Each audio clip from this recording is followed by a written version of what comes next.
Sun cooking and gardening में खुशामदीद। तो आज मैं आपको अंगूर के बारे में थोड़ी सी अपडेट देना चाहता हूँ। हमारे पास ये सुंदरखानी अंगूर है और ये हमारे यहाँ तकरीबन काफ़ी बड़ी बेल है, तकरीबन 30 फुट बाई 50 फुट का एरिया इसने लिया हुआ है।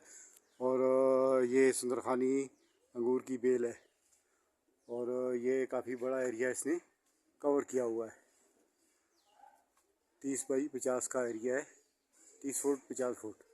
और इसके बाद मेरे पास एक और बेल है अंगूर की है वो भी, और वो जो है वो रेड रूबी है।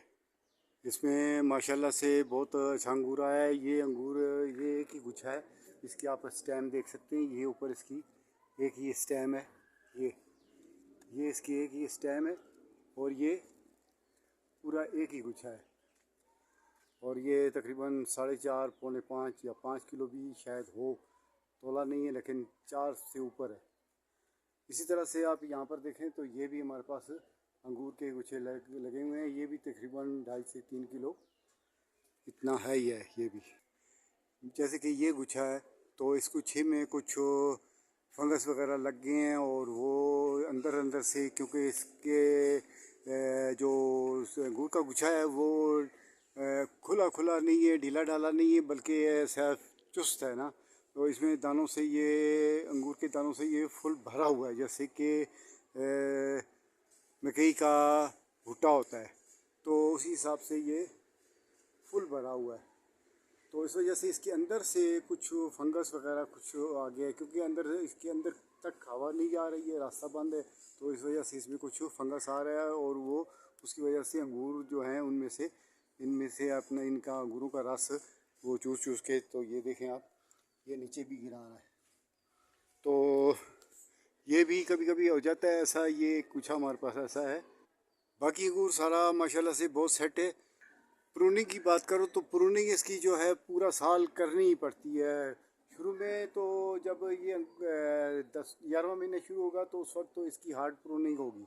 उसके अलावा यहाँ पर जो है लोकल प्रूनिंग, इसकी जो नॉर्मल प्रूनिंग है वो तो चलती रहती है, पूरा साल चलती है। वो अगर इसको प्रूनिंग नहीं करेंगे तो ये बहुत फैल जाती है। और नीचे जो इसके नीचे जो हमारे पास ये ज़मीन है, इस पर मैंने ये लेंटर है, हमारा छत है ये। तो ये छत पर जो मेरा यहाँ पर गार्डन बना हुआ है, तो इस गार्डन को भी सेमी शेडी एरिया की बजाय शेडी एरिया कर देती है। और फिर नीचे जो पौधे हैं वो ऐसी चीज़ को नहीं मानते और फिर वो भी दिन ब दिन कमज़ोर होने शुरू हो जाते हैं या छोटे होने शुरू हो जाते हैं, या उनमें भी कई किस्म के प्रॉब्लम आ सकती है। उसके बाद एक और हमारे पास ये बेल है, ये रेड रूबी है। ये रेड रूबी आप देख सकते हैं, ये रेड रूबी है और ये भी हमारे यहाँ बहुत कामयाब फसल है। और इसमें भी आप देखें तो ये आधा किलो, 1.5 पाव और 3 पाव तकरीबन इतना इसमें 700 ग्राम तक इसमें गुच्छे आते हैं।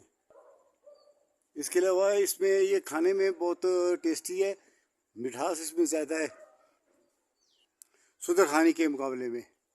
सुंदरखानी में मिठास है लेकिन उसकी अपना हिसाब है, उसका अपना जायका है, इसका अपना जायका है।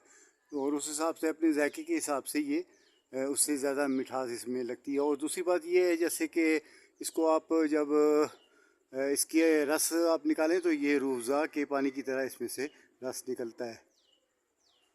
और ये हमारे यहाँ तकरीबन काफ़ी मिक़दार में लगा हुआ है। इसका भी एरिया जो है तकरीबन सुंदरखानी का आधा एरिया सुंदरखानी के पास है और आधा एरिया ये हमारे रेड रूबी के एरिया है।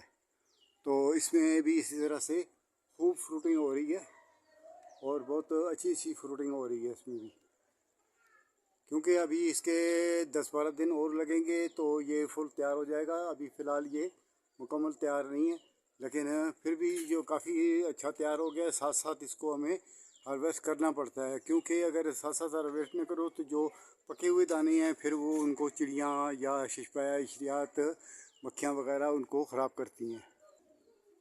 और जो है ये इसका स्टेम ये है, बड़ा स्टेम, मेन स्टेम इसका ये है और ये ऊपर आ गई है, यानी कि 8 फुट ये ऊपर आ गई है और 10 फुट इससे नीचे ज़मीन पर ये लगी हुई है। और ये लेंटर से ओपनिंग है और यहाँ से ये ऊपर आई हुई है। اسی طرح سے یہ جو دوسری سندرخانی ہے یہ ہمارے ہاں یہ دیکھیں آپ تو یہ یہاں سے زمین سے اوپر آئی ہوئی ہے اور یہاں سے یہ پھر یہ اوپر آ کے اور اوپر آ کے یہاں سے اور یہاں سے اس نے دیوار پھلانگی ہے یہاں سے یہ دیوار پھلانگ کے یہاں سے یہ پھر اندر آ گئی ہے اور یہ اوپر چھت پہ ہمارے ہاں سب ایریے میں یہ گھومی ہوئی ہے اور کافی موٹی اس کی سٹیم ہے